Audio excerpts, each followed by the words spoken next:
on such a cold and rainy morning here at the Alamo. This session is something that we've talked about doing for several years. Sherry Driscoll, who's there in the back, and this year she was able to make it happen. The idea behind this was, and this goes back to the sheets that I gave you, is that there has been a lot of things that have been published about the Alamo and the Texas Revolution, especially since the Sesquicentennial. I had a man that I spoke to this weekend who said, you know, I just read a book about the Alamo, and the book that he read was 13 Days to Glory. So if you look at your list, you'll see that 13 Days to Glory was published in 1958. And I didn't tell him, but the idea was, I read that in the 8th grade.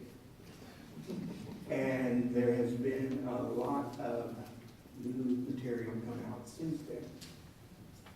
And so the idea that the Alamo story is set in stone and that it's never changed and has not undergone any revisions really isn't accurate.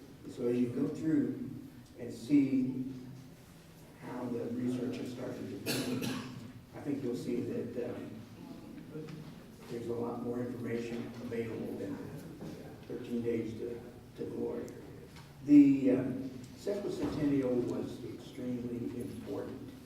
And it was important because anniversaries tend to spark research, and many times people have never considered writing about what the anniversary is, whether it's Sesquicentennial, World War I, suddenly go, people are really buying books. I better get in on this. And so you have a plethora of people that are sort of jumping in and writing. But you also have people that have had an academic or a personal interest that also begin to write. And so when you look at that sheet and you see what's before the Sesquicentennial in 86, and then you see what comes afterwards, you can see how this really did spark, like I said, a golden age of research. So keep this sheet with you at all times. But keep this sheet with you and look it over and say, I haven't read that. That sounds interesting. So it's a resource for you to continue to keep. When we chose our people to be on the panel this morning, what we did was essentially use what I thought was important. And what I thought was important was to introduce you to people that you may not have read their material, heard them talk. So this is important for you to know that there are people out there who are doing really good work. And wasn't intended as a slight to someone like Steve Harvey. Everybody's read Texas Sesquicentennial. But again, these are people who have been very influential in telling the story of the Texas Revolution. And you should know who they are. The people on the panel, starting on this end, this is Dr. Miguel Soto. And I became aware of him back in the mid or the early 90s. And I became aware of him because of work that he was doing on the early Mexican national period. And another anniversary, the anniversary of the war with Mexico in 1996. We actually had conferences where we had Mexican and U.S. scholars presenting at the same symposium, something that was really unheard of at the time. But through Dr. Soto, I was introduced to the idea of the early Mexican national period, and it's the other half of the Texas Revolution. So if in your mind Texas stops at the Rio Grande, well, it didn't in 1836 or 1835. And what was happening in Mexico, because Texas was a part of Mexico, of course, is critical. So understanding what's happening in Mexico at that time, understanding who the players are, will help you understand the Texas Revolution. You got your Ph.D. in Austin? That's right. Yep. So University of Texas, but he teaches at the University, Autonomous University down in Mexico City, but he teaches in the United States as well. So I wanted to hear. Greg Dimmick, who is also a doctor, he will tell you he's not a PhD, but that's one reason I wanted him to be here. Because history matters to more people than just somebody with a PhD on their name. And he represents to me sort of the best of someone who started off with an interest in history, but then developed into essentially a self-taught academic. And he is a doctor. We had said earlier that if there's any children that become ill in the audience, since he's a pediatrician, that he would jump forward. And, so, I don't know if that's... Luckily, I don't see any. Would you treat someone who's just childlike? I can do that, but all I can do is like CPR, so you better. But you're probably familiar with him through his work on the Sea of Mud. But he has really broadened our understanding of the Mexican Army as it operated in Texas. So we know about Texans. He's helped us know about the Mexican Army. Dr. Torgett, I met him probably about 10 years ago, 15 years ago. It all runs together. But he was a budding young scholar, and he went from being a budding young scholar to a noted scholar. And his work has been on slavery in Texas, not just the revolution, but also after the revolution. And he's helped us understand his role in early Texas. He is also representative of this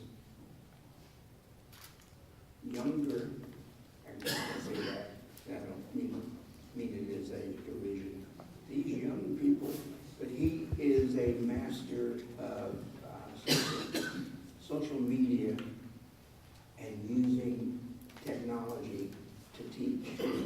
And so we've got sort of the future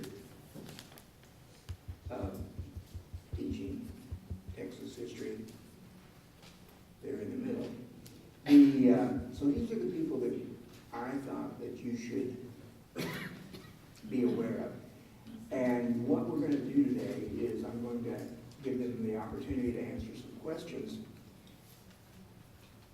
And the purpose is to see where we have been, and to see where we are, and to see where we are going in the interpretation of the Texas Revolution. So with that, we will begin with the questioning part.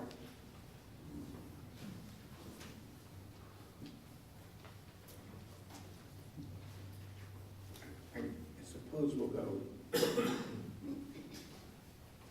in a linear fashion, representing the linear tactics of the day. All right. First question is how did you become interested in this period of Texas, or period of Texas/Mexican history? Well, it started a long time ago, I can say that. I was very fortunate and lucky in Mexico before you get to the university level, the preparatory school, which is the high school, not the junior high, but the higher level. My professor there was Eduardo Blanquel, who had been a visiting professor in Austin back in 1970. And he always talked about his Texas experience. I was very fortunate and lucky. After teaching at the preparatory school, I also followed him at the university level. And in fact, after 2 years of my studies there, he invited us, a group of students, to participate in a major historical project about the Mexican Revolution. In the third year of my studies, I was a member of that project and I had a scholarship for that. He invited me to come to Texas for a conference in Baylor University. It's called the Conference, Southwestern Council of Latin American Studies. And from then on, there was a project of, after I got my BA in Mexico, to come to graduate work at Texas and Austin, to work mostly at the Latin American collection in Austin. And that's what I did. I got my Ph.D. between 79 and 83. Back then, I was working on a biography on Santana, Antonio Lopez Santana, mostly on his last government, his last period, 53 to 55, after the Mexican War. I was planning to do that for my master's back in Mexico. But after the first year of my studies in Austin, they realized, the committee realized that I have been studying more history than any of the students in the program. So they said, don't stop at the master's, go on for the PhD.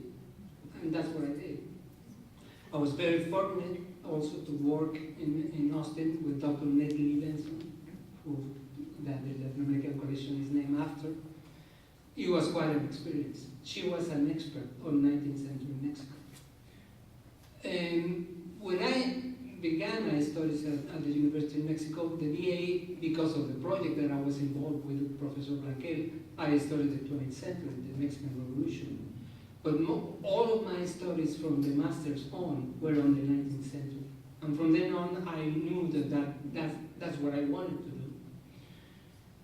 It is a strange thing about the Texas interest, because when I was a student in Austin, I was working mostly on the Mexican War and what was happening all over the world at that time, in the 1840s.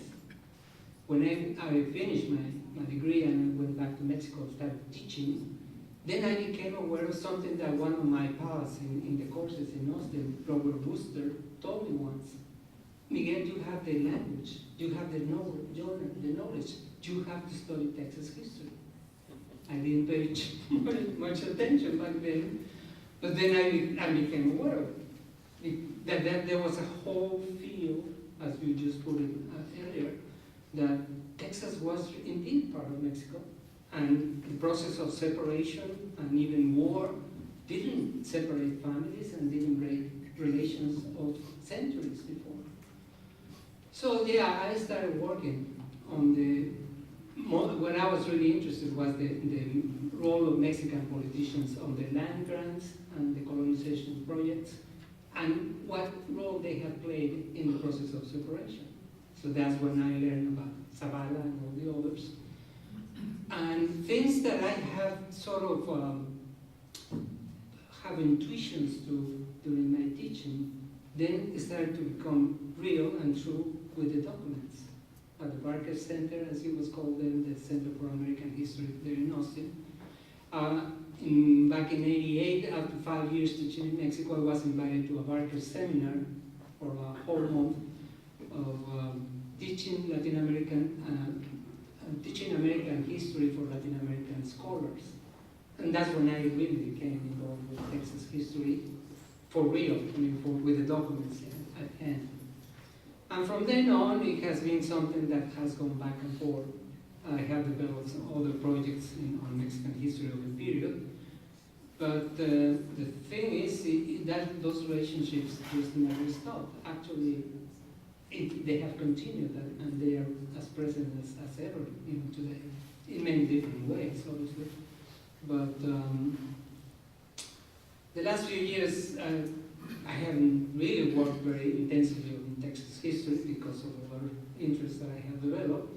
But now, as I was getting ready to come here, and as a result, I would have to say, of a big earthquake we have back in September of 2017 in Mexico City, I started digitizing many of the materials that I have from my courses when I was a student in Austin, recollection of documents, and many things are coming back now. So I'm getting ready once again to restart and doing something as well. Maybe I would say this and I will stop. It's quite clear that the process of Texas separation and finally the war between Mexico and the United States are part of the very complex process, difficult process of nation building in the Atlantic War. Yesterday we were talking about the impact of the American and the French revolutions and how things just triggered and developed things one after the other. That's what happened.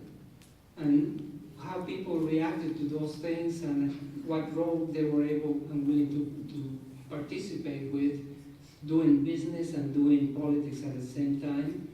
Well, it was a tremendous experience. And that's what I have learned. And that's something that I would like to keep working on. What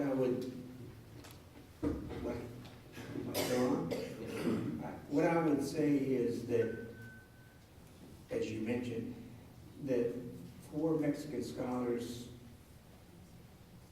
for a long time, it was the revolution of 1910 or Spanish colonial.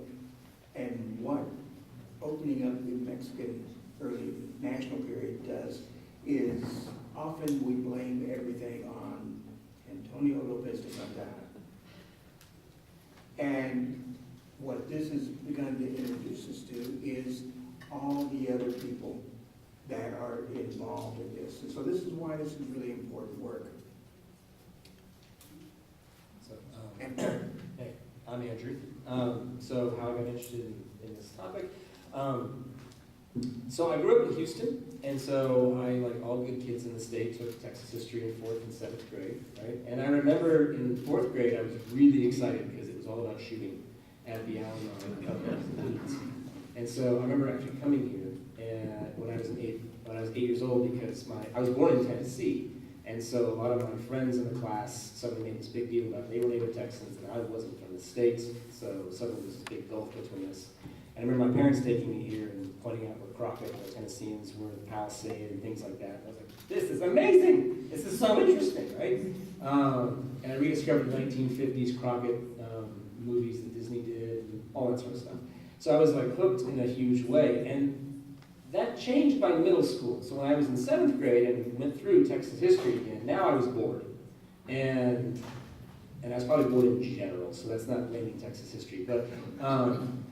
But I do remember Texas history being taught in this very kind of insular sort of way. Like everything that happened in Texas was unique and different, and that made Texas amazing. But it didn't seem to have much to say to the rest of the world. It just seemed like there was a giant wall around Texas, and everything happened here was unique and special to here. But it didn't therefore share anything with the rest of the country or Mexico in a certain sense, or the Atlantic world. And I really remember very distinctly at 12 years old, like being disappointed that Texas didn't seem to connect to these larger issues because I was getting more and more interested in these bigger questions and these bigger issues in history. And so by the time I got to college, I knew I wanted to study history, and I was determined not to study Texas. Because I thought it had nothing to do with a lot of the stuff I was interested in. I was interested in ideas about race and slavery and citizenship and these big questions. So I went to graduate school to study the South, the old South, right? I went to the University of Virginia to go over there, and I wasn't trying to get out of Texas, but I was trying to go study what I thought were these big continental level questions. And so I went there, and I started studying these slaveholders who, during the Cotton Revolution of the 18 teens and 20s, are going down to Mississippi Valley, and they're establishing Mississippi and Alabama and what becomes the Deep South, and ultimately the lead up to the American Civil War. And I'm like, this is interesting, right? This is fascinating. And as I'm tracing these guys, some of them are going to Mississippi, and then some of them are picking up and going to Mexico. And I'm like, what is that about? And I remember, because I'd taken fourth and second grade, well, Stephen F. Austin, he shows up in Texas at almost this exact same moment. Who are the people coming with him? Are these the same people who are going to Mississippi? Are these the same guys who are going to Alabama, now they're going to Mexico? And suddenly, everything I thought had been boring in seventh grade was interesting like it was in fourth grade now. It seemed to be, wait, if the Cotton Revolution in Mississippi is what's bringing people into Mexico, that opens up a whole level of possibility here for connections to, as Dr. Soto said, changes that are happening in the Atlantic world on a larger sort of scale. That means that the things that are changing all kinds of aspects of the continent are also happening in Texas, and that might make Texas actually the best place to study these overlaps and these questions. And so I came back, a little bit later to the Texas question because it suddenly was framed in a way that I thought was fascinating. So a lot of my research was on what happens when you take Mississippi cotton plantations and try to put them into Mexico during this time period. And then how do we think about the Texas Revolution and really the Republic of Texas as something that was created by cotton planters, right? And if you examine it in some depth, it starts looking more like a dry run for the Confederacy than it does anything else. And this means that what happened in Texas has so much to tell us, not just about Texas, but about the United States and Mexico and these larger ideas that are reshaping the entire continent during this period. And that's what I find absolutely fascinating about this stuff. All right, I'm Greg, and my story is a little bit different than these two gentlemen. I was born in Wyoming, and I always tell everybody that technically part of Wyoming was part of Texas. So I haven't actually done the study to find out if I was born in that little strip, but I'll claim that I was. And so I'm an old Texan, I'm not a new Texan. I'm a pediatrician. I walked into one of my examining rooms one day, and one of my patients' mothers told me, hey, they're finding Civil War stuff on our ranch, and I love archaeology, I love history, so I was out there that very next day, and I started finding a little bit of stuff, and I started doing some research, which I found since it's not always the common thing that people actually go do research on this, but I wanted to find more Civil War sites.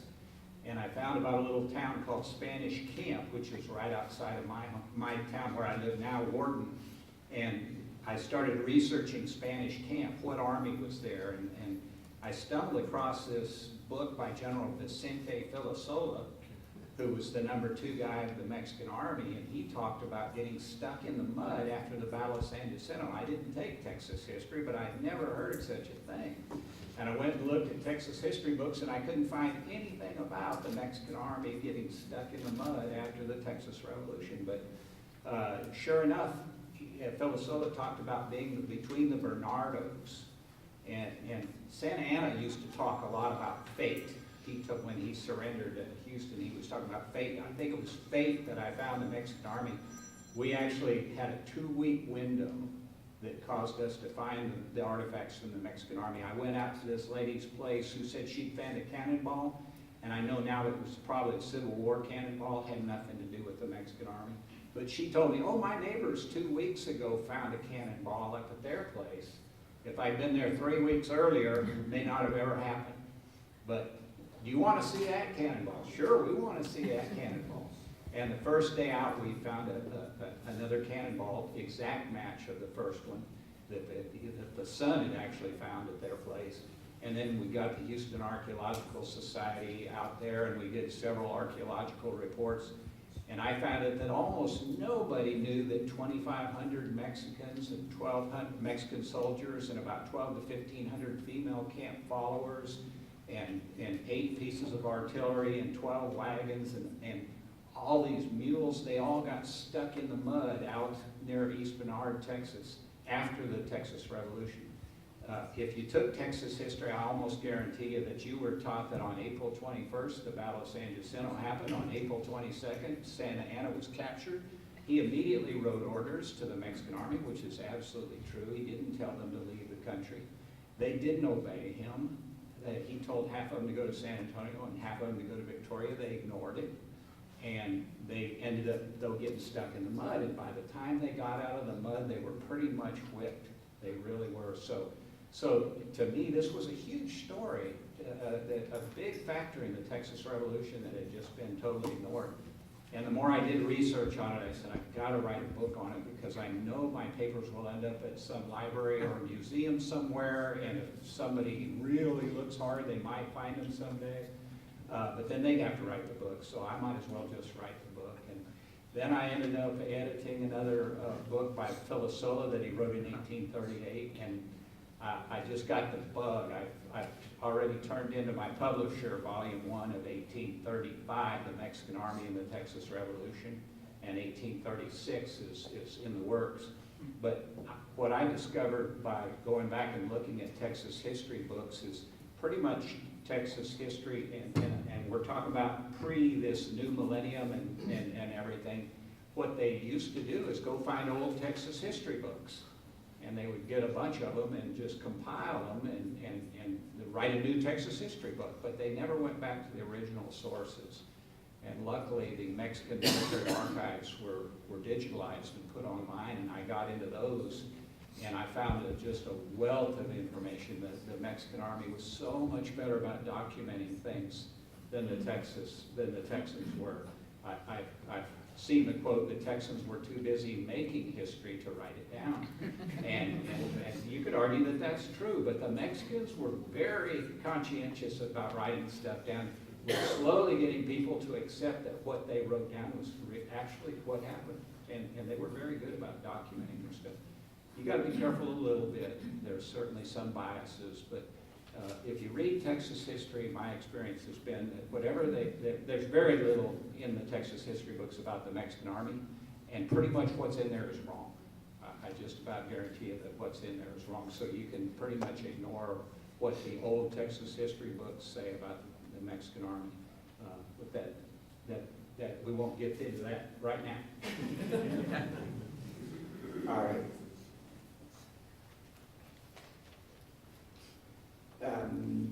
Why do you think that this area of history is important?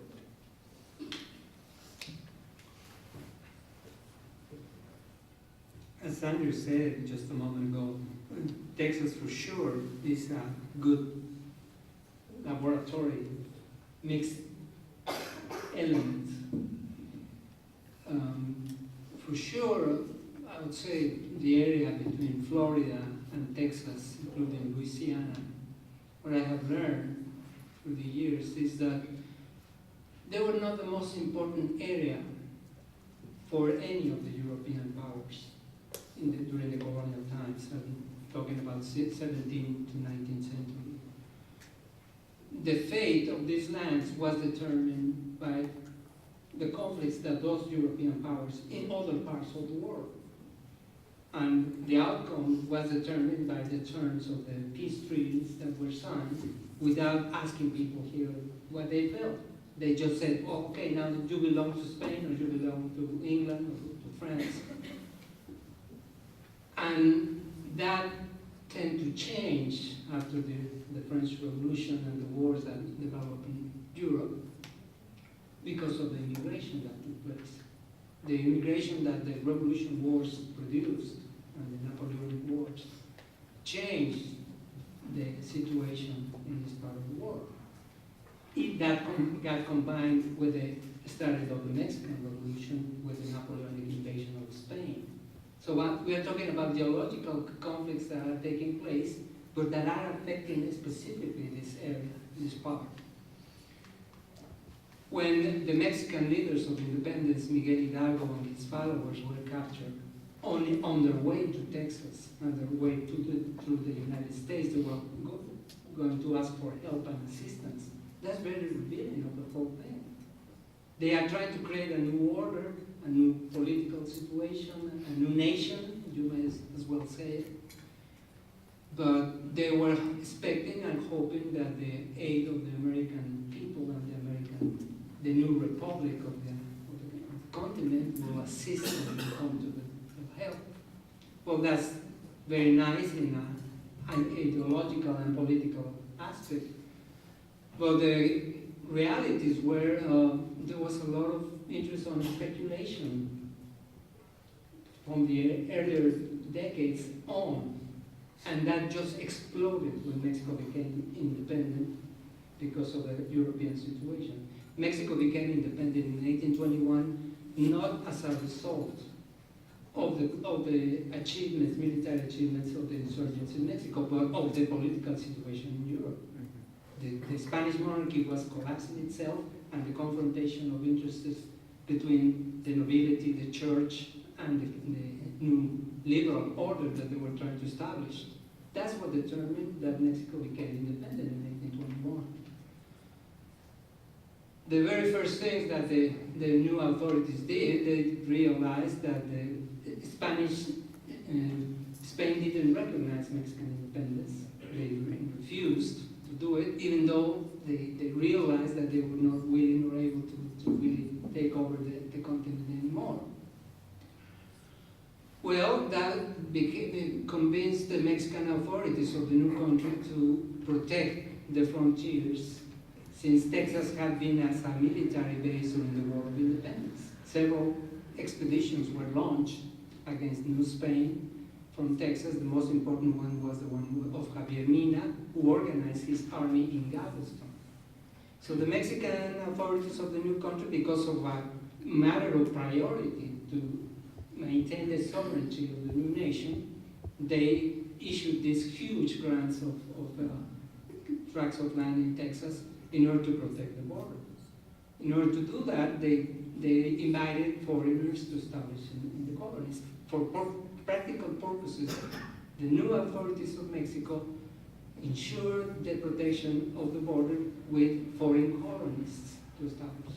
It sounds just like the Roman Empire, inviting all kinds of vandals and groups to protect the frontiers, and one of those is they were going to take over.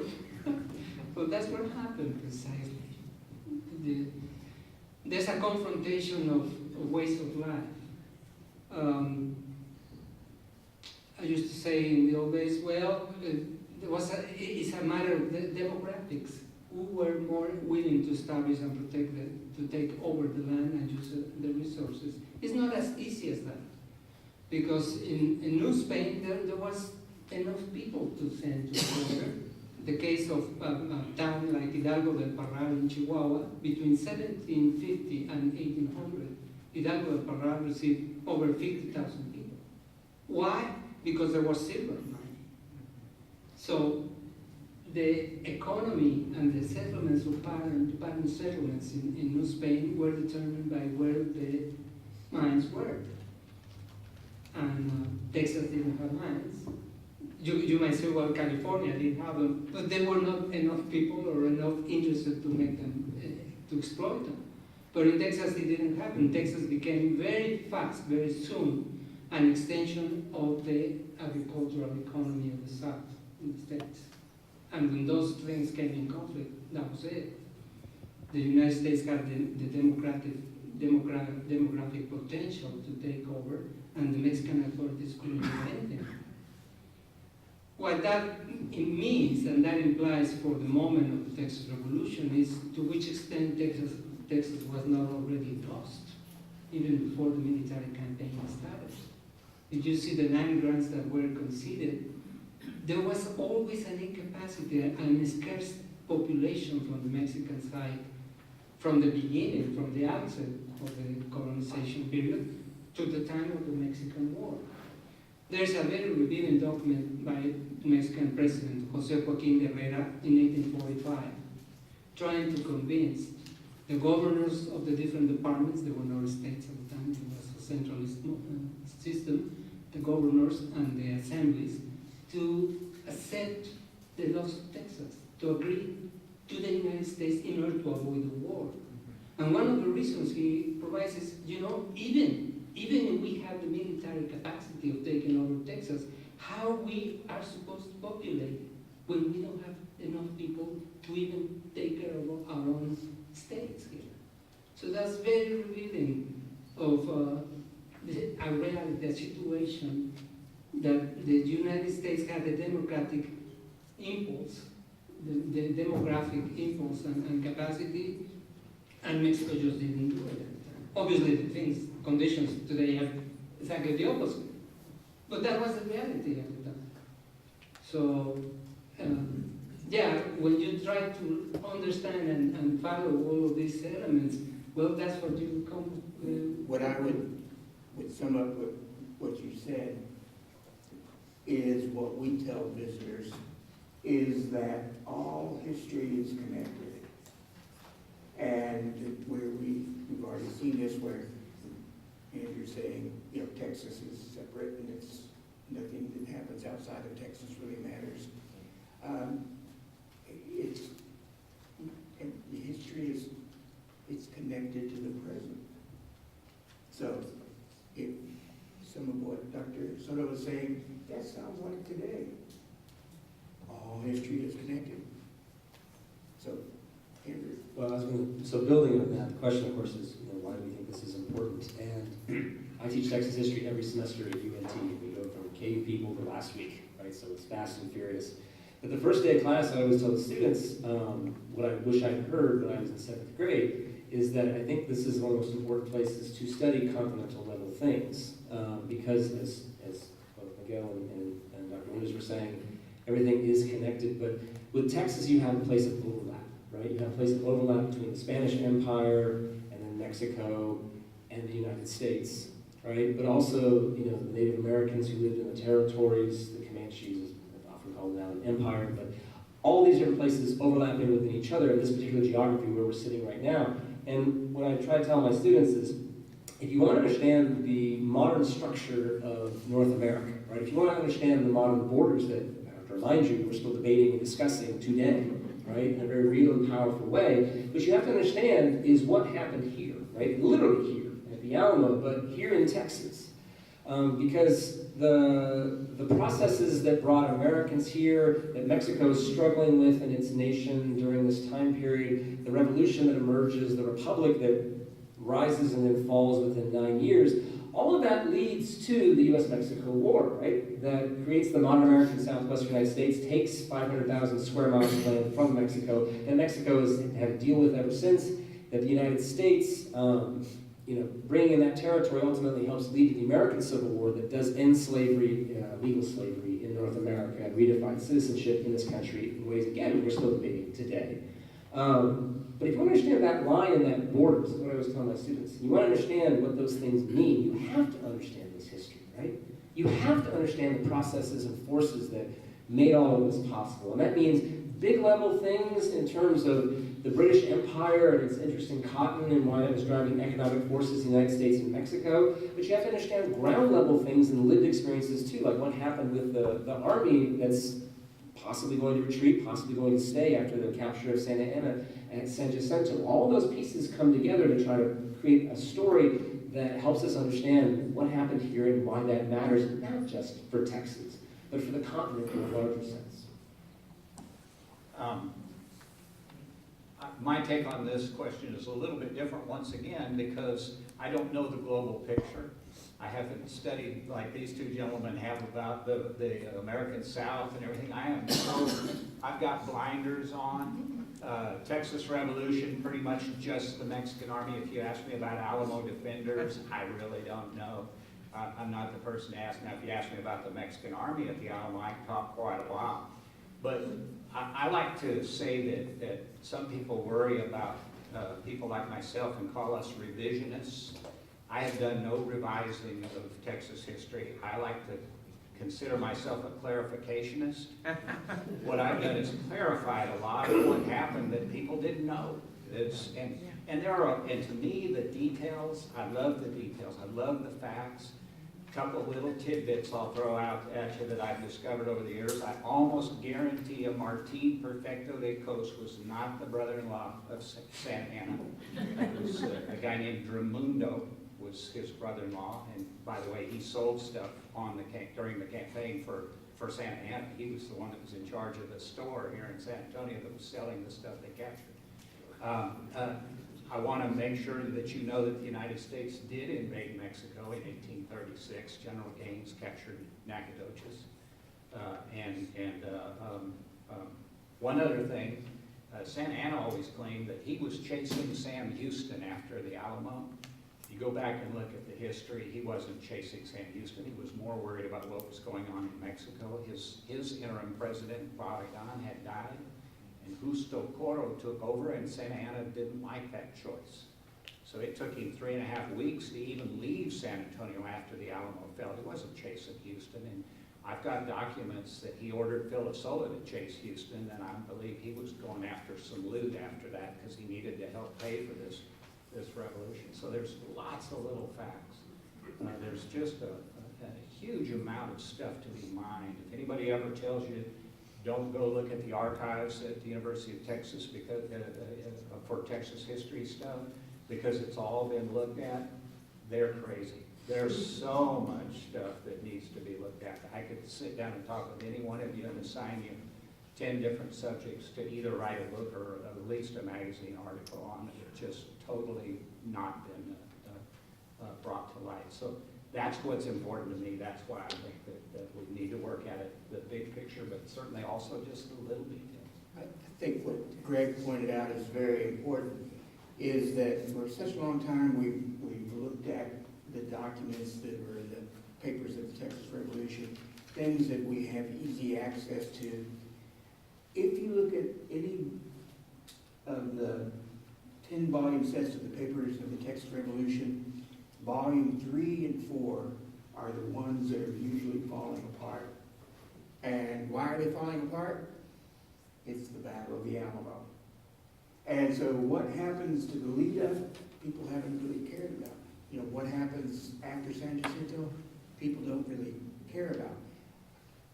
So we need to look for new documents, but we need to look at the documents that we have and read them differently, because sometimes the interpretation that people have said this document means this, it doesn't really mean that.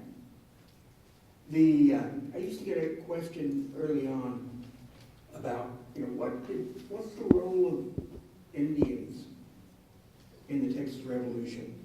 And we would say, they didn't have a role. Everybody knows it's between the Texans and the Mexicans.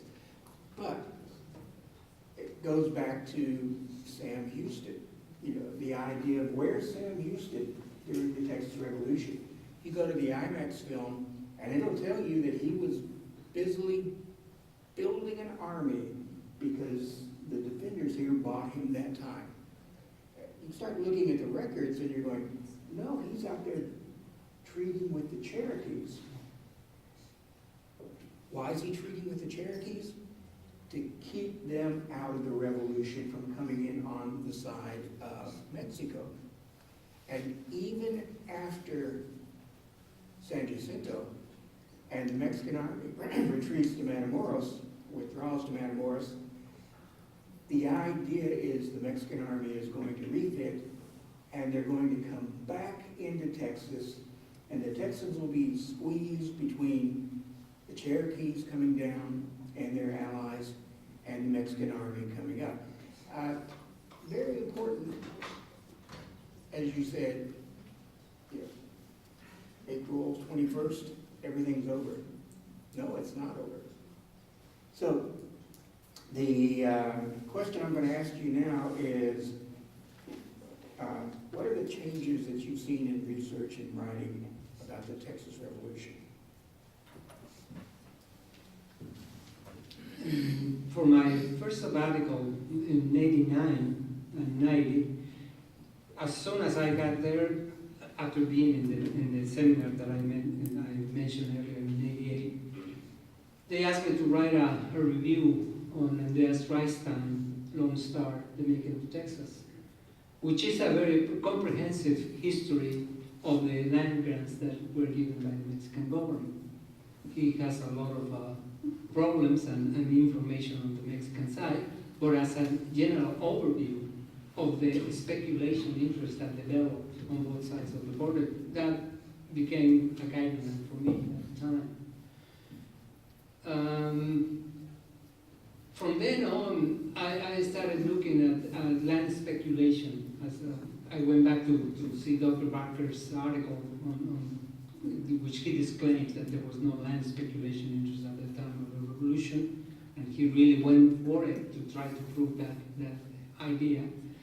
But that more and more work, I'm thinking about Greg Cantrell's new biography on Austin, and of course the works of Margaret Henson, Sam Williams, and Lorenzo Zavala,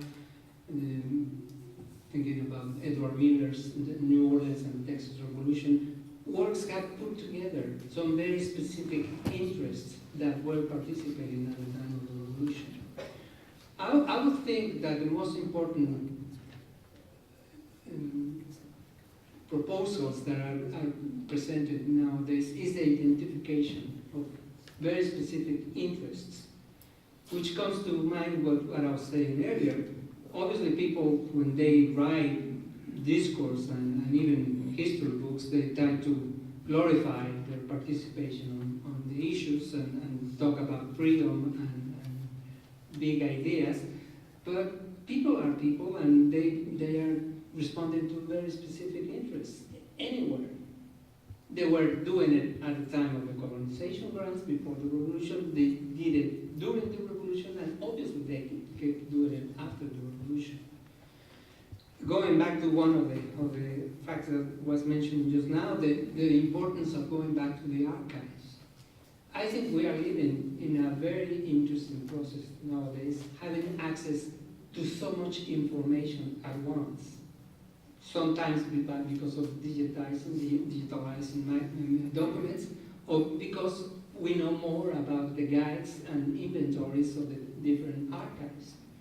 So obviously many aspects are being open to new interpretations and developments.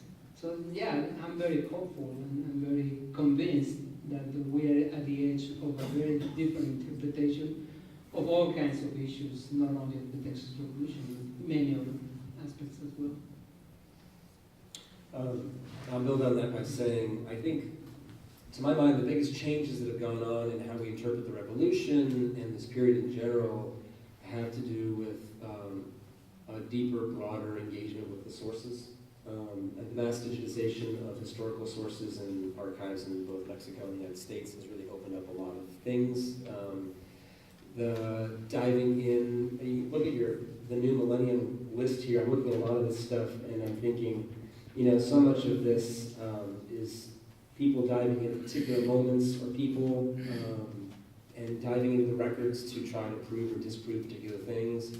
But the research that comes out of that, and the insights that have come out of that has been beneficial to everybody who works in this field. And there's so much in here that you see about, particular people's diaries or biographies or particular moments.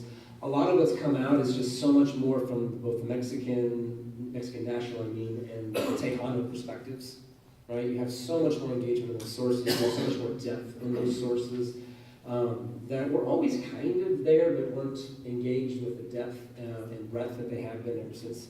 And that has made a big difference. One of the things that's been persistent in how the Texas Revolution has been interpreted for a long time is this sort of clash of cultures idea. That the real source of the problem behind the revolution itself is that Mexicans and Anglo-Americans found themselves just too different to live under the same government for too long, and eventually somehow that was just going to blow up at some point. I think that's eroded some. It's still there, and it's still a major interpretation. I think it is. It's still in some of the major standard Texas history textbooks, and I think there's a lot of reasons for that persistence. But one of the major shifts I have seen, especially in the last 5 to 7 years, I'd say, is a shift toward walking away sort of from an inevitability concept that the revolution had to happen because it's just two different people and what are you going to do, and looking much more at the structural issues that are underlying the development in Mexico, and a much deeper appreciation, I think, for the early Mexican Republic and the complexities of that, and the role of the United States economically and ideologically, to say nothing, obviously, of the people coming, and how those things are overlapping, right? That there's structural issues at play that are playing a giant role in all of this. I think there's a deeper, broader appreciation for the big landscape in which all of this is happening. And so between all of that, I think what you're getting is a much deeper, nuanced portrait of the revolution, which I think is much more interesting. I think it's much more complex. And I think it is much harder to tell in a 2-minute story, but I think is much more meaningful as a result of that, because I think it has a lot more to say about all the different groups and people who were involved in the revolution and its aftermath and the consequences that came from that. Okay. To me, the most glaring changes that I've seen is once again the digitalization. I got into the Mexican military archives online and found like 2,000 documents on there. Of course, there's a problem. They're handwritten in Spanish. And so you have to have a little bit of motivation. I taught myself to read Spanish, and I ended up speaking to my Spanish-speaking patients in the office, so that was a big benefit. But to the digitalization, also to me, people are starting to realize, and I hope I had a part in that, starting to realize that a lot of the people that did the early translating, they didn't do much, especially the documents, but De La Peña and some of the other works, Philosola, a lot of the people that did the translating were excellent translators, but they didn't know the subject. And so they're translating things like military, an obus, they translated as a mortar. Well, it's not, it's a howitzer. And they would translate a fusil as a rifle. And as an archaeologist, if somebody says I was one rifle shot away from the fort, then as opposed to a musket shot away from the fort, that's different. A rifle will shoot a lot further. So I think that we're slowly beginning to realize we have to really pay attention to the translations, that there's a lot of error in there. So I think we're starting to translate, and we're starting to translate better. I make sure I do not publish anything that I have done a rough translation. I did a professional translator, but on the same side, when we translated Philosola's book, John Wheat did a wonderful job. I had to go back as the editor and find some of the things that he didn't know militarily. It took me forever to figure out that in Spanish in 1836, you talked about plazas, that was enlisted men. They would talk about having 180 plazas. And I finally figured out it's enlisted men. And a rancho is a mess. I found early on they were eating the rancho. And I was like, what? That doesn't sound wrong. And sure enough, rancho means mess. But I think the other thing that I would point out is that people, I think, are getting more open-minded. They seem to be like-minded with me. I used to be a little nervous about telling people that there were problems. I'm almost certain, it's well documented in the Mexican archives, and it's backed up by separate documents. There were about 70 Mexicans died on March 6th here at the Alamo. Probably 280 wounded. And that used to be heresy to say something like that. Everybody knew there were 1,000 Mexican dead that day. It was about 70, okay? And that is not insignificant. It was a major problem for them. A lot of the Mexican officers were crushed that they lost so many men that day. But people are more open-minded. I've only had a few people come after me when I say something like that. But generally, I think the public is getting more and more interested in the facts instead of the lore. I think we're slowly getting away from the lore. We didn't rehearse that, but that was a good thing to end on. For me, what I have seen that is not necessarily challenging the traditional story, but it's, again, adding clarification, is that the idea that the Alamo is an abandoned mission in the middle of nowhere. And the idea that then translates as, well, why did they stay there and die? And what you begin, again, looking at documents, looking at context, looking at maps, what you begin to realize is that San Antonio is an extremely important place. And it's so important that there are two battles fought for it. Battle of Behar in December, and this follows, if you teach, if I were teaching a revolutionary class, how to be a revolutionary, it's, revolution breaks out, you've got to make a statement. And you usually do that by capturing something important. And in this case, it's going to be San Antonio, because it's held by government troops, commercial center, crossroads, all the things that make it strategically important. You can say the exact same thing about Goliad. So have you ever wondered why do you hear about the Alamo? Why do you hear about Goliad? Because they're strategically important. And when you then look at Battle of the Alamo, why are Travis, why is the garrison here? It's because they think it's important. And it's not a crazy notion.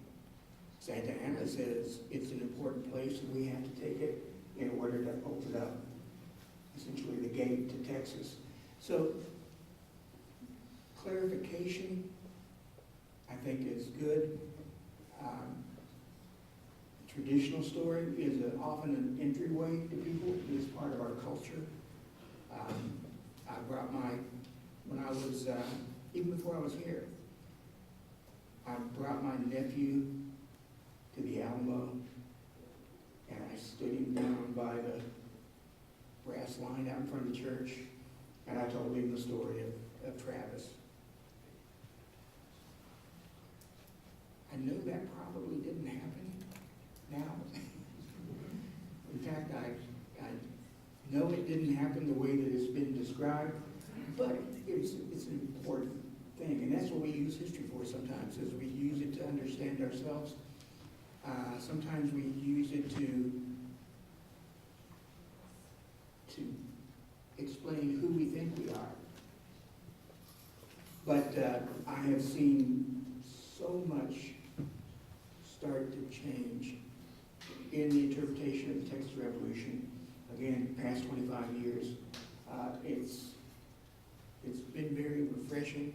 It's giving us a much better view of what was happening in that time period. Also, one of the things that Miguel pointed out is that it's not a coincidence that Mexico declares its independence in 1821. Look at the rest of Latin America, what's happening. We've got a map in the exhibit in the annex, but it shows you all these independence movements that are coming to fruition in the 1820s.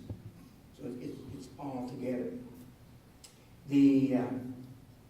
At this point, what I'd like to do is, if I have time for a few questions. So if you've got questions, yes, sir. Brian Gibson, President of the Alamo Society. So I want to say thank all you guys for being here today. Of course, Greg and I have known each other for a few years now. My question is, what are your guys' feelings between the traditionalist thoughts of yesterday with the books that most of you guys grew up reading as kids, and like you said, the modern revisionist? You see this new change of opening up, because I like your book about the slavery stuff. That was taboo to talk about back in the 50s and 60s. The big question is, and I'm not afraid to put it out there, because as Jack Edmonds would say, I'll meet anybody out in the street. Santa Ana, was he the bad guy that the traditionalists had back in the 50s and 60s in writing, or was he misunderstood? Because now you're starting to see books, Philip Tucker writes that, you know, he was the president, he had to do, Texas was part of Mexico. You see that change in philosophy on the outlook on Santa Ana, and what are your thoughts on that? I'll take it. Okay.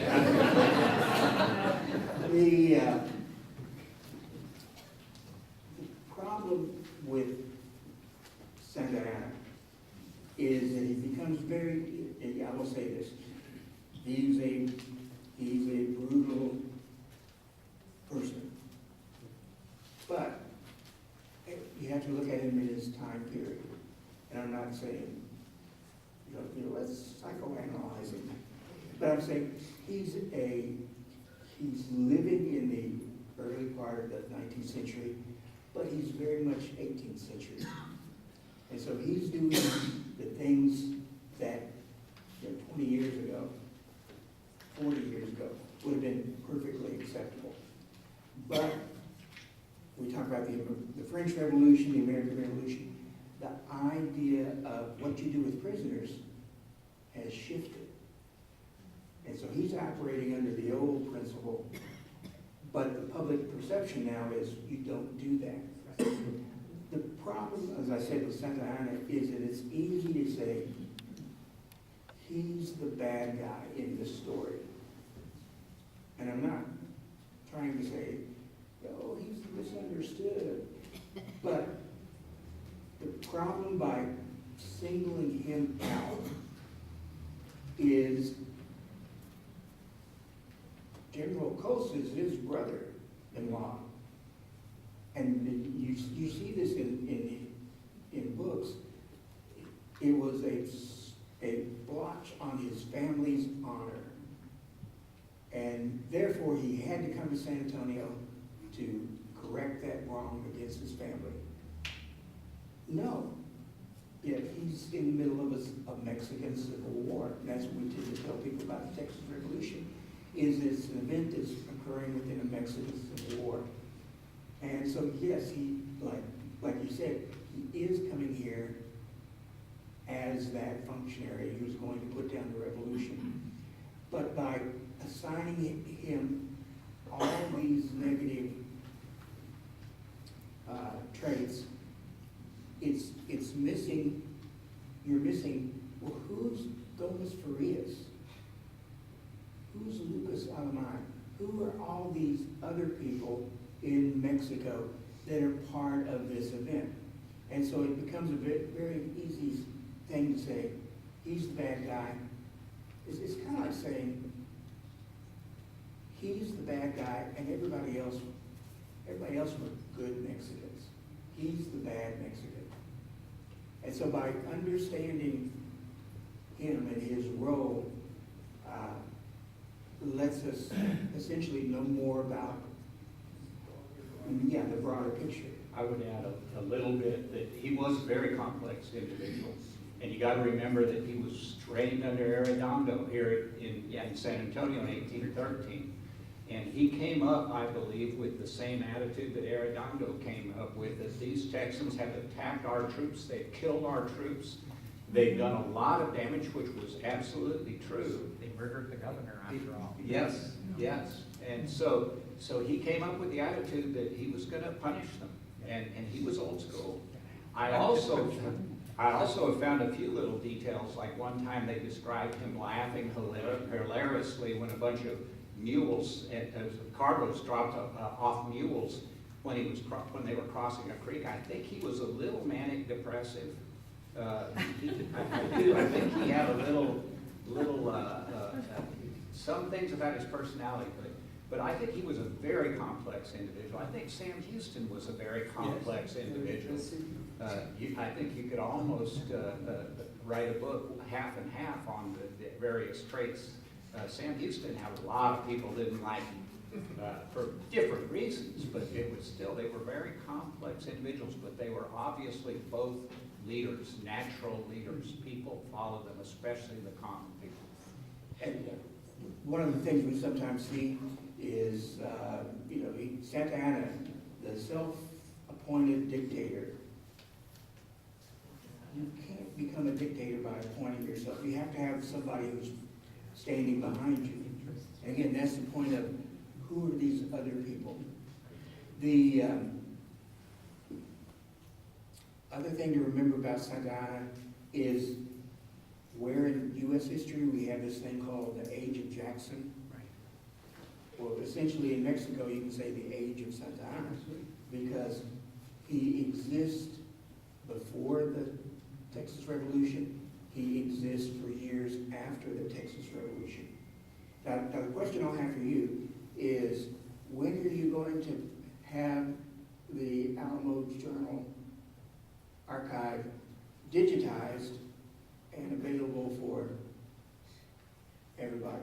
The new editor, Glenn Effler, who should be arriving either today or tomorrow, is in the process of taking not only the journal, but the Alamo News, the predecessor to that, and is working on that as we speak, just like we're also going to be adding a new working webpage that's going to have a lot of their information. Of course, if anybody's interested, we switched when the founder, Bill Tramerka, retired. We switched from a printed version, which was only 25 or 30 pages, to a full 65 or 70 pages, which is a printable PDF version if you become a member. And of course, anybody wants to talk about that later, we can. So it is in the process as we speak. Could I add just a little bit more, very much on both answers that you guys have mentioned. The second command on the military Mexican army that came to Texas, Vicente Filisola, is famous in Mexico. He's recognized in Mexico as an historian who wrote about the Texas Revolution. His books are one of the most important materials that are used to explain the Texas Revolution. He wrote that obviously to criticize Santana. He got it published immediately after the war with the United States. At the time, it looked like Santana was just not going to make it anymore. That was the end of his career. It wasn't. In fact, Santana came back 5 years later to rule with the widest powers that he ever had. Then he really became a dictator, and he was ready to appoint his successor. Well, Filisola died at the time. Luckily, he didn't make it to live that long. But what is very interesting of his history of the Texas Revolution is what he doesn't say. He talks about the dealings that went on in New York with the land grants, but he doesn't mention his own land grants. And Filisola was one of the land grantees in Texas for one of the largest colonies, for 800 colonies. And Coase had it as well. Some of the documents that I found in that 88 experience was that he received money from New York associates as late as May of 1835 to found and conform the Filisola Association. That's what he doesn't say in his history. So what I'm meaning implying here is, what was Filisola doing when he ordered the retreat of the Mexican army after the San Jacinto campaign? Obviously, there were all kinds of complications, as Greg has pointed out with his work. But Filisola didn't give up his land grant. He sold it afterwards in Mexico. But up to that level, the involvement, the role and involvement of Mexican officials in land speculation in Texas came to the second highest command in the Mexican army during the campaign. So what I'm saying is not only Santana, it's a whole situation. Santana is a result of the political misery in Mexico at the time. Before, during the Texas Revolution, and even after the revolution.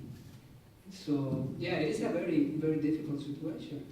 when there's nobody else that would be able to control or be able to rule on the country. Dr. Tord, I loved your Seeds of Empire book. It was very well written and very engaging. And Thank you. You have not said that beforehand, so. I wondered, how do you find a piece of history where you say, I like this enough and this is interesting enough to me that I want to write a whole book about it? And are you working on a book right now?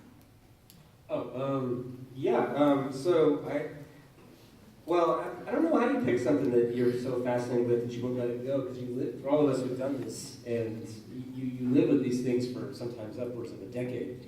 I wrote Seeds of Empire because of the story I told at the very beginning about trying to understand this movement of people, and what I really wanted to understand at that point, I realized is how is Texas involved in these bigger stories in a way of kind of understanding myself and where I've grown up, much as you're talking about identity. I think it's how history's so important to people, and we argue about monuments and things like that because they are about how we think about ourselves and how we think about the world around ourselves and where we are and all of that. So I think that's why we feel so passionate about these moments in history for so many different reasons. They touch our lives and feel like a part of who we are, no matter how long ago they were. And to answer your question about another book, I'm working on a book right now on the rise and destruction of 19th century Galveston. And I find that fascinating for a lot of reasons, one of which is that unless you're in Texas, nobody knows about Galveston anymore. But in 1836, when the revolution ends, there's basically nothing there. The Mexican government would allow no port to be put there because it was too close to the United States, but it was the best natural port that there was anywhere on the Gulf Coast outside of New Orleans. And so as soon as the revolution is over, I mean, the minute it's done, right? The big wigs in Texas, Sam Houston and friends, they put together a little thing called the Galveston City Company, and they give themselves exclusive title to the eastern half of the island. And it goes from being nothing in 1836 to by the 1840s, it's the biggest city in Texas, and it's very, very important to the Republic. By the 1850s, it's getting up there with New Orleans. By the 1870s, 70% of all United States cotton goes through Galveston, and it's surpassing New Orleans. And by the 1890s, this is amazing, it is more important, it's right up there with New York City in terms of economic importance in the entire United States. And then it's destroyed by a hurricane in 1900, and we've forgotten about it ever since. And so that's the next book. Bob, you had Yeah, in discussing, sometimes bad guys, et cetera, put them into context, none of y'all have mentioned, and that's, well, I think everybody ought to read them, what about the Centralists and Federalists? That was a whole political, almost a parallel system of what's happening today in this country, of political views in Mexico that impacted the whole evolution of government. It went on for decades, but certainly one of its first victims, as it were, was Texas. Yeah, that's the Civil War that Greg's talking about. That it's and Bruce, that is at the heart of the Texas Revolution. Right. This is the question structurally about the early Mexican Republic. What is it going to be?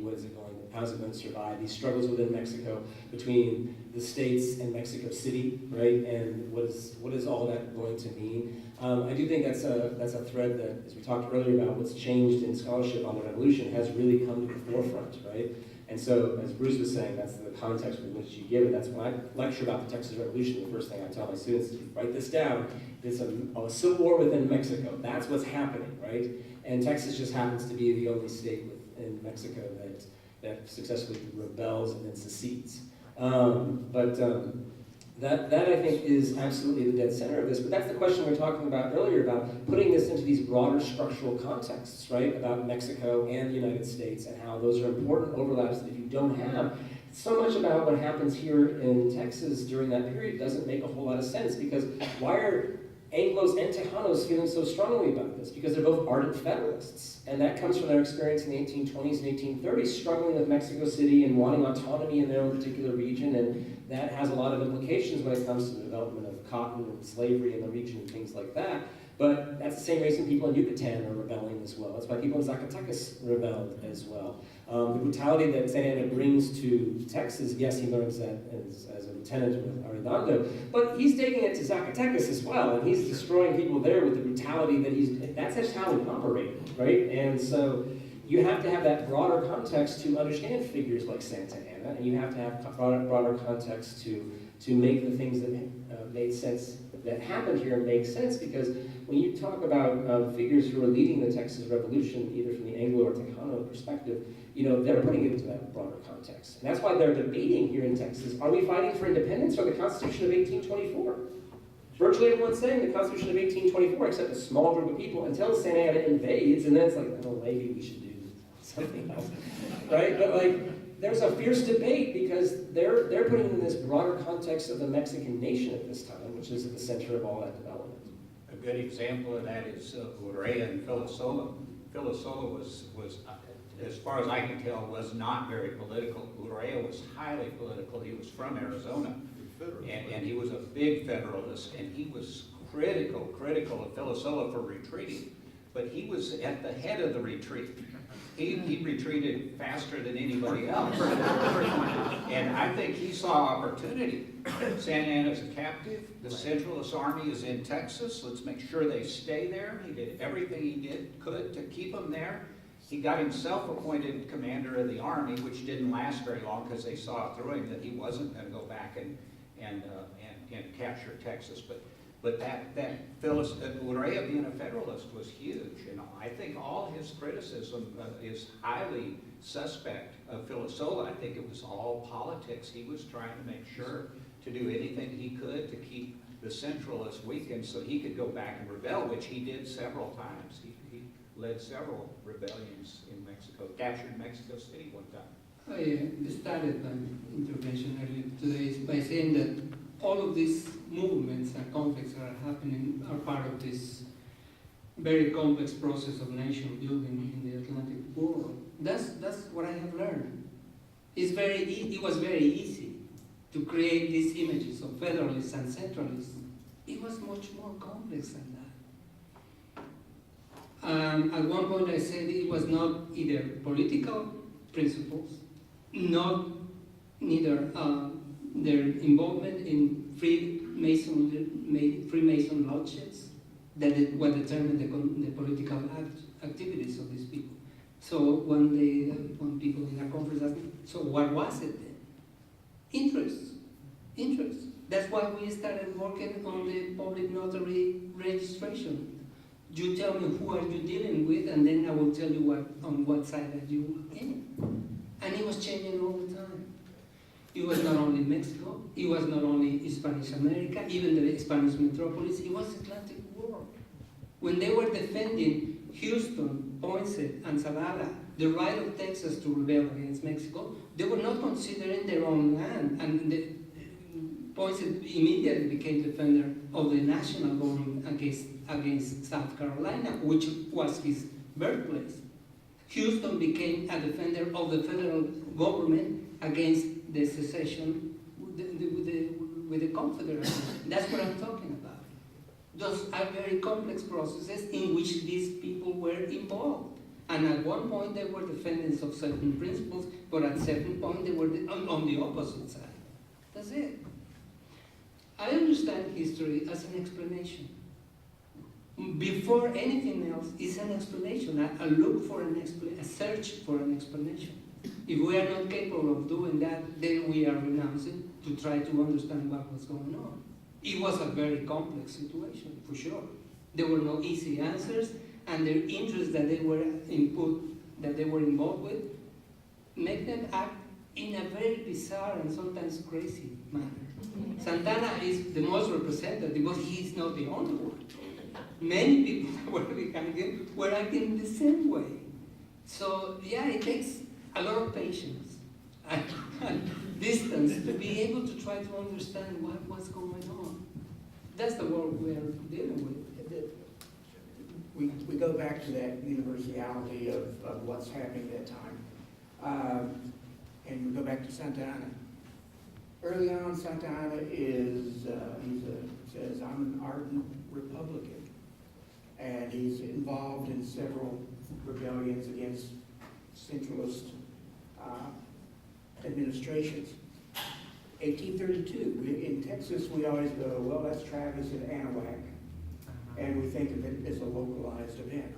Well, what happens is that at that same time, Santa Ana is rebelling against a centralist administration. The Texans are going, we have to explain why we have, attacked Bradburn and all this. And they go, oh, we are supporting, and it's disingenuous, but it's genuine at the same time. But they're going, we're supporting Santa Ana. And in 1832, Santa Ana in Texas is seen as a hero, the savior of Texas. There are toasts to him. And so what happens to Santa Ana? Essentially, he changes his opinion because in this idea of centralism versus autonomy, the question is, can you really trust the people? Or are they going to turn into a mob? And in the late 1820s, you have a series of mob activities, the biggest one which is in Mexico City, and it causes people like Santa Ana to go, I think we're moving too fast. And he and others began making remarks about, it may take 200 years for us to be a republic where we're not mobs. In the meantime, somebody's got to run the country, and it should be us, Santa Ana and his supporters. So, again, that is what is happening. Santa Ana's leg, we've got a spur in our collection. And the story is that the person who donated to the Alamo was at a bunkhouse in New Mexico. And he's sitting there with cowboys, and he says, oh, what's that spur? And somebody, one of the cowboys said, oh, that's Santa Ana's spur. And there was only one spur. And so the story was, that's why they captured him at San Jacinto, because he only had one leg and he couldn't get away. And the donor said, and they sold that spur to me. Now I'm donating it to the Alamo. But it's the pastry war is a result of one of those mob activities that happens in Mexico City. When the French come to say, you destroyed a pastry shop and other things, here's the bill. And Santa Ana rushes to Veracruz and has his leg shot off. I think he was probably sticking it out there. Because he made a blood sacrifice, and that's what returns him to office again. All right. The Alamo obviously is a great symbol in popular culture and political use of it. Certainly the administration of the Alamo over a period of years really begs the question of an administrative history that is honest and critical of how some of the myths that they created even in its administration. And that's true of almost every historic site. Is there an idea, Dr. Winters, among the group and among the panel, is how that administrative history could be written? Because I think it's needed, and the community here, as you read, the Alamo has become such a political anvil, and now you are attempting to make new changes in its interpretation, and changing the plaza is one of them. So could you, panel, would you address that? Yeah, I had to do this. There are enough Alamo experts. I'm going to not ever be an Alamo expert, so I have to. Well, this is an defer. administrative history, right? What I would say is that Daughters of the Republic of Texas, they have an administrative history, but it's not been, because they have annual proceedings where they would talk about, we did this at the Alamo, we did this. That's not really been accessible. And since 2011, with the General Land Office and with several different foundations being involved, all that's still being worked out. So what I would say is that we're probably about 10 years away from someone tackling that.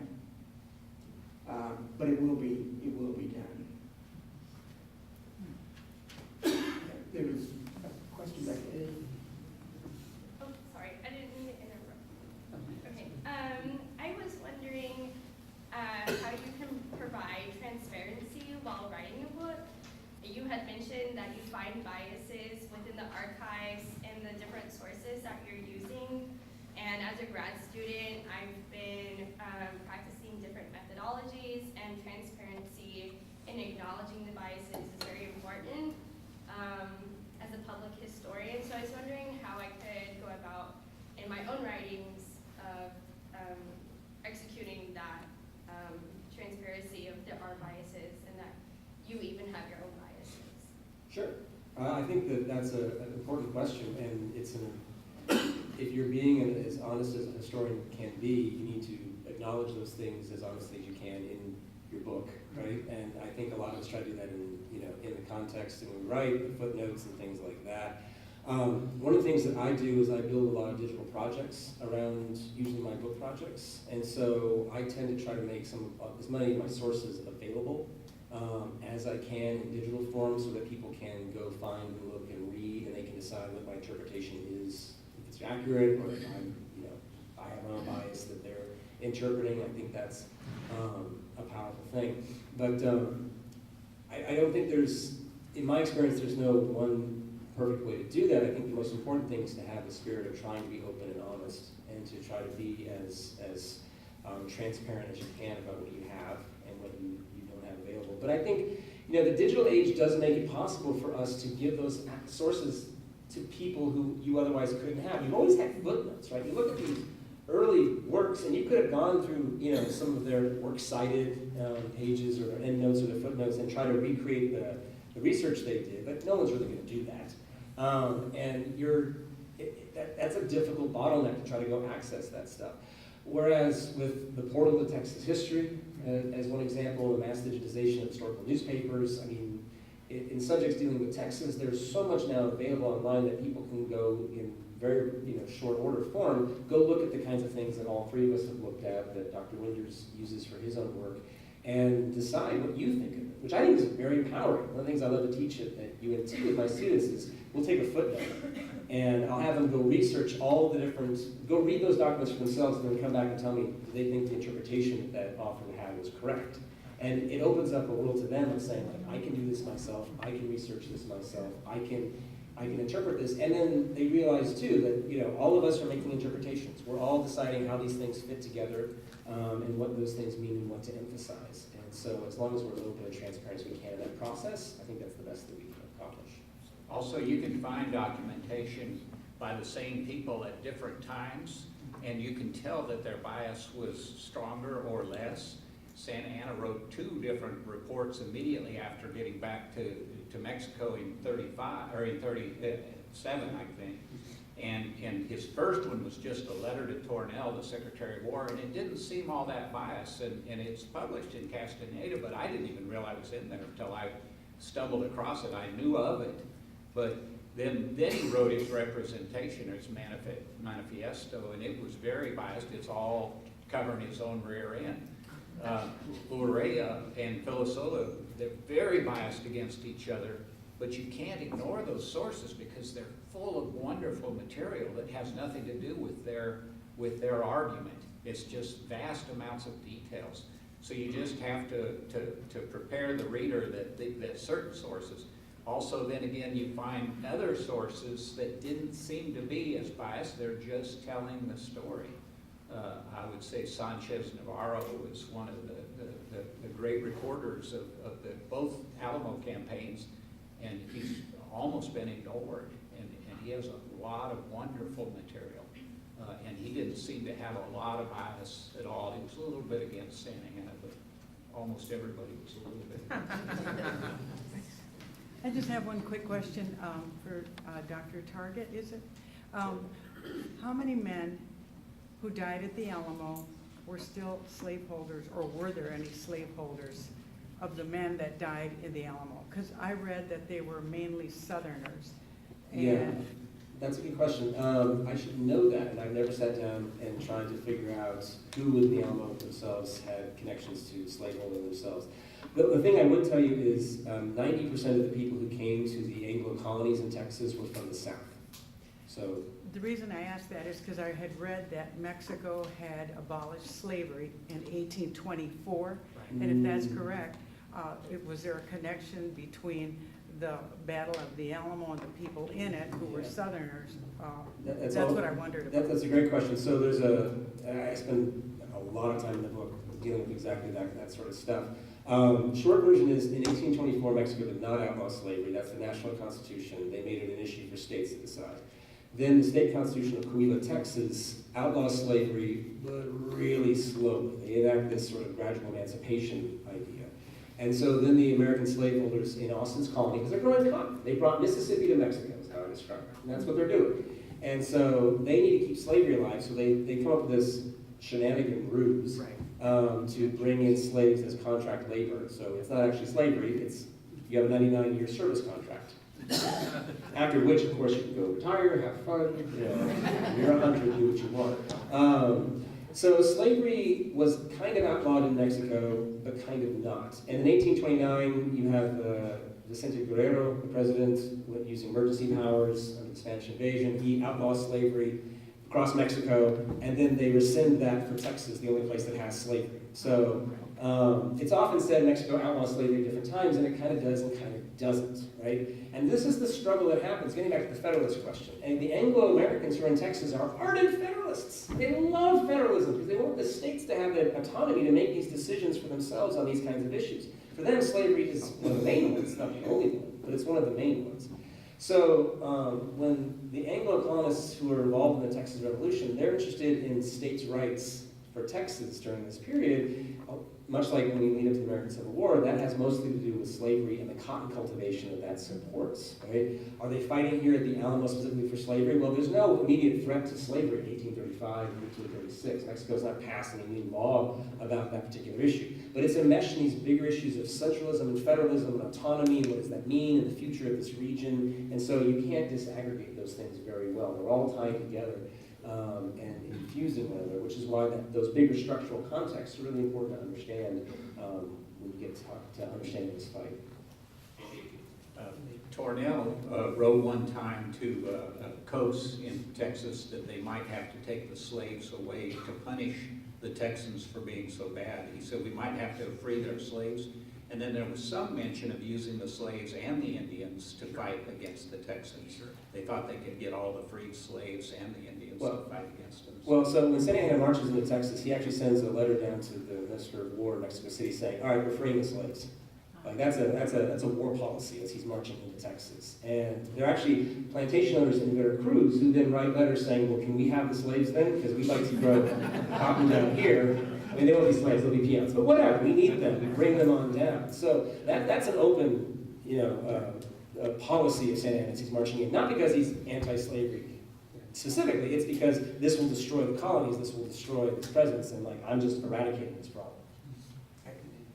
Yeah, I have a question in San Antonio. So it seems like that now that we are a UNESCO site and that we are supposed to have more or less a bird's eye view above of all the history that happened in this area with the missions and settlements and all the history that goes through the Battle of the Alamo forward, that it's a great conversation that we're getting resources and access to the history and the viewpoint from all these different sites.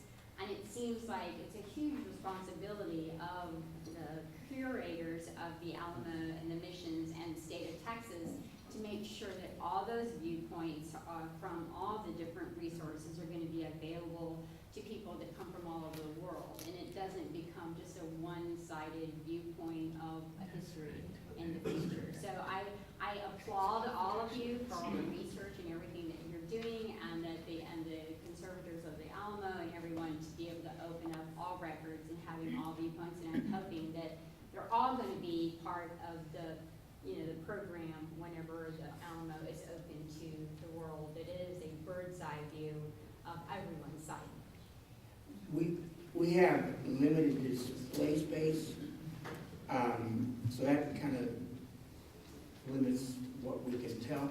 We have a newsletter, and I do an article every month, but what we have been doing for 20 years, 15 years, is the idea that to understand the Alamo, you have to look beyond the walls, which means looking at the local, what does it mean to San Antonio? Why do we have 5 missions? So explaining things like that.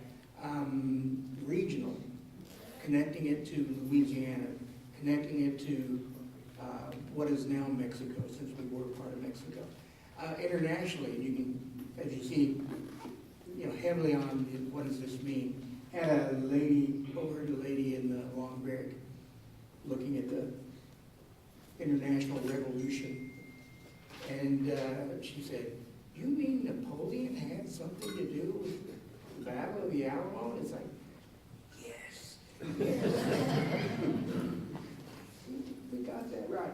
So yes, that's one of the things that I have been involved in and have seen other people adding is that that's why the exhibit or the title of the exhibit that's currently in there is The Alamo, a story bigger than Texas. And I also heard someone say, bigger than Texas, that must be Alaska. Dr. Winters, it's funny that you brought that up because I don't know if you met them yet. We actually have 6 individuals here from Europe. Sweden, Lithuania, Germany. So this is how important it is overseas, the story of the Alamo. And they've been coming for quite a few years now, and they come here just for this purpose. So I'm moving this way because we've been heavily over here. I got a question there, and then I'll take a question from this side. So y'all need to say who's going to ask a question. A question for the panel. Y'all have been talking a lot about, and I've found reading through books that are coming out on Texas and northern Mexico, even through recently, there is, the panel mentioned, there's a lot of rewriting of the same, rewriting or reinterpreting some of the same history texts over and over again. And I found that a lot too. It goes without saying that obviously the primary resources are hugely important, but what's maybe 1 or 2 books or authors or articles that people on the panel might say, you should, if you really want to understand this world, you should check out this classic work. It might be very old, it might need to be reinterpreted some, but this really hits, I heard some mentions of people like Barker, who's, I always think of first, but what are some maybe other people that you might say, yeah, read this secondary source? Can I answer? The main source that I found in my graduate studies in Austin was David Fletcher's The Diplomacy of Annexation, Texas, Oregon, and the Mexican War. The main thesis is that it was not only the U.S. and Mexico, that it was a much broader context than what was going on, and that the Texas annexations and Houston's diplomacy really got involved with France and England trying to stop Texas to become part of the states. And in fact, it also motivated what became my Ph.D. dissertation, project for monarchy, for Spanish monarchy in Mexico, just before the war with the United States. So really all of it is tangled all together. And it's from 1973, but it's still one of the most comprehensive studies of the whole thing. And then from the Mexican perspective, trying to understand the political struggles that are going on. Charles Hale, Mexican Liberalism in the Age of Mora, Jose Maria Luis Mora, is a tremendous work put together by a historian of the ideas, political history of ideas, but that really did a lot of historical research to try to understand and mingle the political groups that were going on in Mexico. I cannot stop recommending one of the Mexican book because it's a consequence of those that I mentioned. Pedro Santoni, which is Puro Federalists and the Politics of War, Mexican Arms is the title. It was a dissertation on the Colegio de Mexico, and then it became published by Texas University. Those are some of the most comprehensive works of all this period, a very complex situation in Mexico. My favorite books are by Bruce Winters and Miguel Soto. I can highlight those in the list. But in addition to those, Greg Cantrell's biography of Stephen F. Austin, I think, is still a fantastic book and very important for understanding the period. I like Miller's book on New Orleans and the Texas Revolution. You don't have Texas settlement in the 1820s without New Orleans, and you don't have the revolution the way it happens without New Orleans. You just don't. That's a consequence of geography and everything else that goes with it. I agree with Charles Hale's book is fantastic. I think that I like Timmy Anna's work, and I like a lot of Will Fowler's work on the early Mexican Republic that I think is important for understanding the context of Mexico in the 1820s and 1830s that Texas is happening within, and you have to have that larger structural piece. There's a lot of great material that's been written on the American South during this period that I think is absolutely crucial.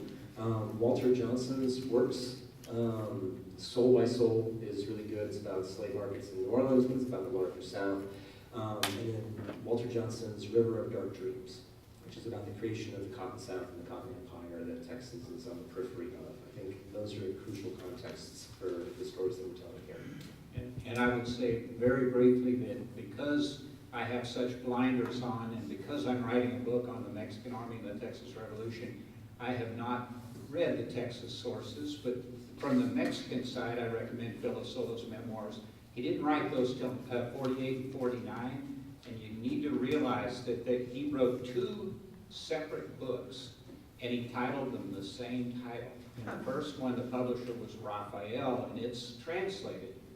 And the second one was Completo, was the editor, and it is not translated. There are small amounts in Woolsey's translation of Philosopher, but there's a huge volume of material in there. So I like Philosopher's book. Sanchez Navarro, to my knowledge, is not translated, and I have translated the sections I need out of his, but his is a wonderful wealth of information about what the Mexican Army was up to. She had her hand up first. You guys have really done a really good job of kind of outlining the players involving the revolution, but nobody's really spoke to the involvement of the U.S. during that time. And I can't help but notice how convenient it would be for the United States to just sit back and watch this and support this possibility. So if somebody could comment on that, and then as a side note, after struggling so long for independence, why would Texas then want to become part of the Union? And I'm not from Texas, so that's probably a really dumb question. Well, Greg mentioned the U.S. Army coming in. Right. They did. Connect that to what we said about the perceived Indian threat. And not just the military presence, but politically, the U.S. I can see So what? really gaining from having this occur. And I know that Yeah. you're mentioning things in Europe involving what's going on here now. What was the U.S. politically? And as Andrew pointed out, there would be no Texas Revolution without, New Orleans financing the Texas Revolution. there wouldn't be a successful Texas Revolution without New Orleans. Yeah. The United States was very involved, and a lot of it was land. There were a lot of land dealers, speculators, but it was also just the trade with Mexico and Texas. England was very involved. If you read Stuart Reed's book on the Secret War for Texas, England was very involved in this. And so there was a lot of background stuff going on between the United States, England, and everybody wanted a piece of the pie. And it was, I think the vast majority of it is financial, especially land. Well, land, but I would say it's not the United States government, for the most part, that's involved. It is Americans in the United States who are involved, right? And you do have general gains coming in, right? And so there's part of that. But what you have is you have financiers in New Orleans who are underwriting the Texas Revolution. You have Americans just pouring into Texas to be a part of the Texas Army. The Army at San Jacinto has a large percentage of, I can't remember if it's a majority, but it's a large percentage of just recent arrivals who have just shown up because they heard about this fight and want to be a part of it, and yay for that. So what? A lot of deserters. Yeah, a lot of deserters from, yeah, U.S. trained soldiers who are coming in. So there's no disconnect there. So the question you also asked about why does Texas then want to get annexed to the United States? Because that's the connection, right? Most of these people have arrived fairly recently. Right? In 1830, there's about 10,000 Americans in Texas, right? By 1835, there's about 21,000, right? All of them have shown up in the last 5 years, and then during the Revolution itself, you have another flood. So they don't have this sense of Texas nationalism that we've since developed, and it's probably stronger today than it was in 1836, right? They don't have that, and there's nothing but innumerable advantages in the United States if you join the United States. You have protection from Mexico and the Comanches, but guess what? All those land grants that Miguel's been talking about, right? The United States government will now be enforcing those. And if you were sitting on 7 square miles of land that the Mexican government gave you, you were going to be wealthy beyond anybody's imagination because those land values will go through the roof as soon as every American can come here. The security building is now connected to the United States Army and the U.S. Constitution and everything they're already familiar with. So there's nothing but advantages. They thought this republic would last for 25 minutes, but they get rejected by the United States over the issue of slavery. And so they then have to create a republic. So it's not plan A, it's not plan B, it's plan Z, right? Like they do it because they have to. And then because they're also worried about the consequences that they do in fact get working into as trying to create a country out of nothing. It's a very difficult process. So there wouldn't be any room for more answers. But yeah, for this particular topic, when Andrew Jackson became president in 1821, one of the first priorities that he had was the acquiring of Texas. So there were all kinds of instructions to his envoys to Mexico to take over Texas. And at some point, it became a competition, whether it was going to be the American government or American entrepreneurs from New York, the ones who were going to take over. So there's all confluence and conversion with Mexican allies on the Mexican side as well. So the outcome was not really going to be very different, I would say that. But yeah, there were all conflicted interests, and that exploded in Texas as well. Talking about Mexican instability, political instability, well, the Texan government didn't show very much stability for itself in the first place. So it's a very complex situation, but yeah, there were a lot of trends and interests involved in this. Sure. I'm going to get the last word because I'm sitting in this chair. And this goes to your question. 1803 is extremely important. And if I ask you all, what's the significance of 1803 to American history? What are you going to respond with? I'm sorry, what? Louisiana Purchase. I got hearing aids, I'm sorry. Louisiana Purchase. Well, this was widely talked about at the time, and it's been one of those things that got washed out, was that many Americans at the time of the Louisiana Purchase believed that it included Texas. And so the idea of, well, Texas is sort of in limbo, we will take repossession of it at some point. So that is a part of it. And I recognize the economic factors in the Texas Revolution. When you're talking about biases, what I would say is that I am a Republican historian, and that doesn't mean that modern republicanism, but just the idea of the republic, I tend to look at things through that. And to me, when these people say we're fighting for liberty, they mean it, because they're connecting it to their experience, the American Revolution. And so it isn't a contradiction. I was saying, read Daniel Cloud's letter, who was 24 years old, a lawyer from Kentucky, comes here, and he's writing about they're fighting against a military despotism and the death in the cause of liberty, and a whole string of words. Is no cause for shuddering. And so you're going, look, it's ideology. He drops down a couple paragraphs and he says, if we win, the land is ours. And so that's one thing that I think we sometimes have trouble understanding this theory, is that going, it happens because of this, or it happens because of this, when there are multiple causes. And I hope you have found this refreshing and interesting, and using the bibliography that we gave you, that you will begin to branch out. But what I will ask everybody to say, remember. Yeah. Yeah.